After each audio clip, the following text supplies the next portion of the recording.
What is going on, ladies and gentlemen? It is I, Randy, with RTS Mobile Gaming, bringing you a fantastic Lord of the Rings Rise to War video today. We have been doing a lot of live streaming lately, but not a lot of videos. Therefore, this is the first video in a month or two that I've actually done. Like I said, mostly been doing live streaming. Check out my GamerCast episodes. We got 1 through 14 up on YouTube now, okay? So, into this video. What are we talking about today, Randy? Great question. We are talking about Lord of the Rings Rise to War 2.0 and how to counter the current commander damage meta, okay? So let's get right into it. First off, you probably all know very well what the current meta is. The current meta is going to be a Sauron, a Gandalf the White, a Skalhelm, just like this beauty right here, R10 with great looking gear, and then a Dain, like this beauty right here, R10 with also great looking gear. Okay, this is the meta that is on the field today, and this is the main comp that you're trying to beat. How does this comp work? Let's talk about that really quick, and then we'll jump into the reports and talk about my comp that counters it, okay? So, first off, Gandalf the White and Sauron debuff the enemy.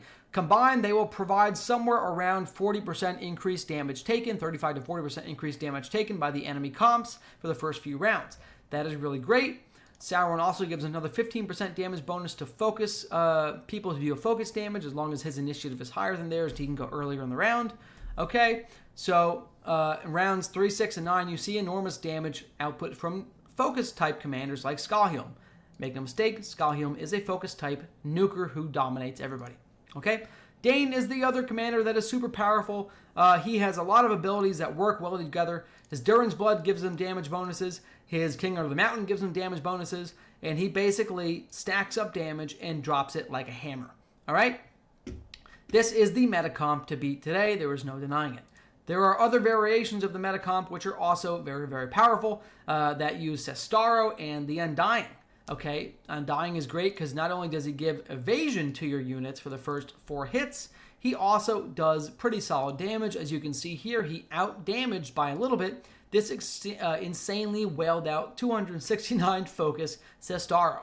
Okay, and again, I dominated that comp. Into the next report, guys. Let's jump. I'm gonna, where are we at? Okay, here is another variation of this super powerful comp. Again, we have Sauron. Here we actually have Saruman. Saruman is going to be applying Madness with his R3 skill. It looks like he's running a little bit of initiative gear on here, which is great. So he's going to go earlier in the round and be able to debuff folks with Madness early on in rounds 2, 4, 6, 8, and 10.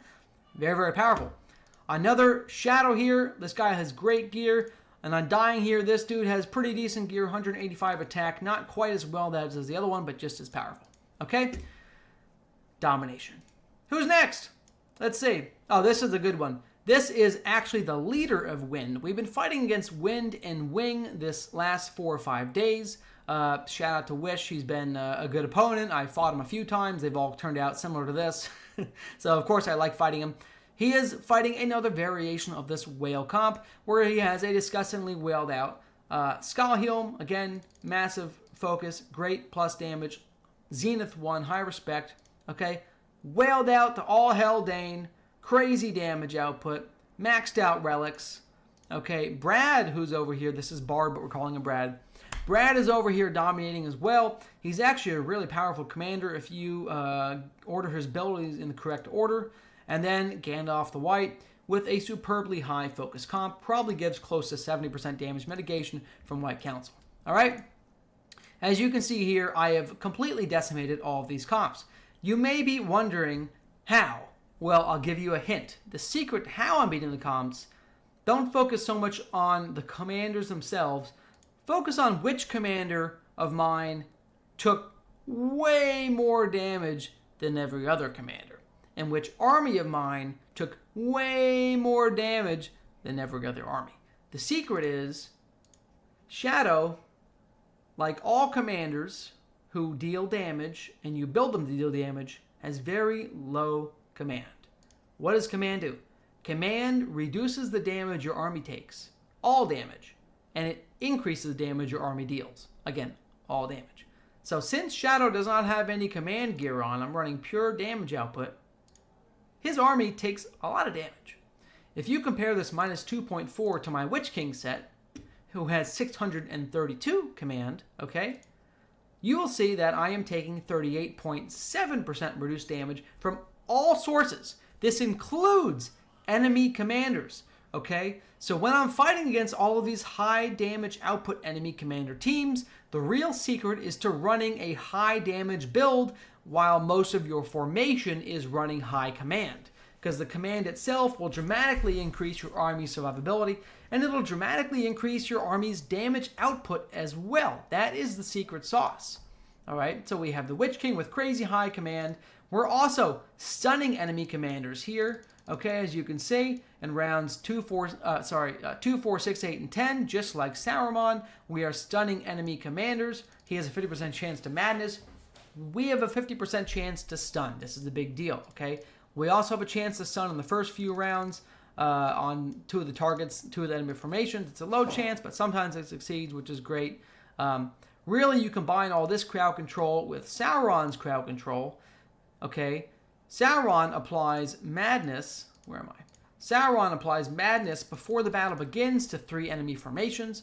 Okay, he also has a chance to stun and madness the enemy in other rounds. So here you see another 50% chance to stun the enemies, okay, in rounds 3, 6, and 9. This skill gives him a chance to afflict madness in rounds 3, 6, and 9. And Sauron's R5 here is really one of the other secret weapons, combined with builds that have high command like Sauron and Witch King and my Gandalf the White. You're also going to be debuffing the enemy commanders and crowd controlling the shit out of them. Okay? Between one of my 4 different types of crowd control, there's a high probability that at least 1 or 2 of the enemy commanders will be crowd controlled in rounds 1 through 3. So I'm dramatically reducing damage output by crowd control. I'm dramatically reducing damage output by debuffing the enemy commanders in the pre-battle rounds. And my Gandalf the White, Witch King, and Sauron all have very high command, okay? This high command enormously reduces my damage taken, which again helps me survive fantastically against enemy commander glass cannons. So, how do you beat the enemy commander glass cannon meta build? You mitigate the shit out of them and then beat them up with your own damage, okay? The damage for this build is going to be reliant on the Witch King and the Alchemists, who are part of this formation, okay? Alchemists have great damage output. They do a fantastic job. They also are extremely squishy. They're one of the squishiest units in the game, so you really need to have the high command in order to make good use of them. And in general, they do pump out quite a bit of damage. They're one of the higher damage units in the game. They average at about 21.5, which is really, really fantastic, okay? And from there, they deal a little bit of bonus damage. It doesn't quite scale at 20% like it says on the tooltip, but it does do somewhere around 10 to 15% additional damage as another hit with Fires of Orthanc. This is good for 2 reasons. 1, the Alchemist's first hit will reduce a White Council stack, and 2, the Alchemist's second hit, Fires of Orthanc, will also remove an enemy White Council stack.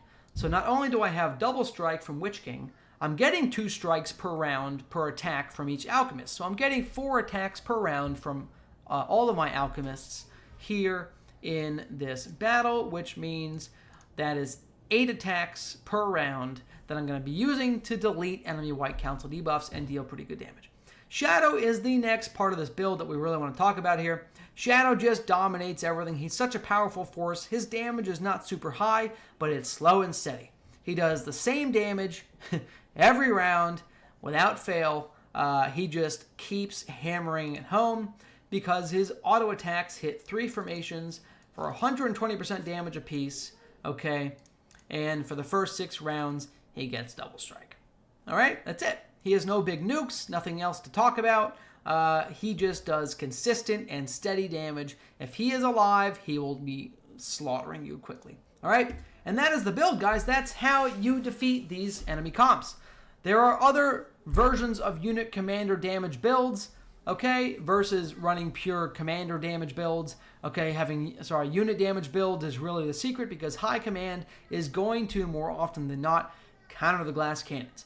I've also seen cavalry versions of this build that use Imrahil and Denethor, okay, with Éomer. Éomer now has a very highly defensive skill. You have Imrahil and Denethor that have highly defensive skills.